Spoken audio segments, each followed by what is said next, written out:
د هلمند مرستیال والي الحاج مولوي محمد نبی حماس په مشرۍ د راستنیدونکو مهاجرینو ستونزو ته د رسیدنې په موخه د اړونده مسؤلینو سره غونډه د ولایت مقام د غونډو په تالار کې وشوه. په غونډه کې د مرستیال والي ترڅنګ امنیه قومندان الحاج ملا امین الله زبیر، د استخباراتو رئیس الحاج مولوي امین الحق کمال، د نظامی محکمې رئیس شیخ مولوي عبدالکریم التکلانی، د امنیتي او تصفیوي کمیسیون ټول اعضا وو. د هلمند کډوال او بیرته راستنیدونکو چارو رئیس الحاج مطیع الله اغا حکیار، د کړنلارې موافق د ټولو کمیټو رئیسانو هم ګډون کړی و. د یاد غونډې په تړاو د ولایت مقام وایند مولوي محمد قاسم ریاض وایي د دې غونډې په ترڅ کې به له کډوالو سره ستونزو ته د رسیدنې په برخه کې بشپړه همغږي رامنځته شي.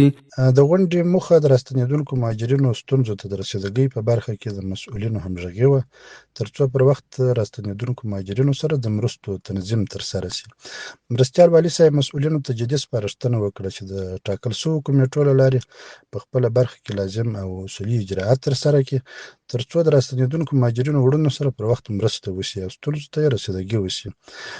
هغه پر شتمنو هیوادوالو، تجارانو او نورو اړوند خیریه سازمانونو او نهادونو هم غږ وکړي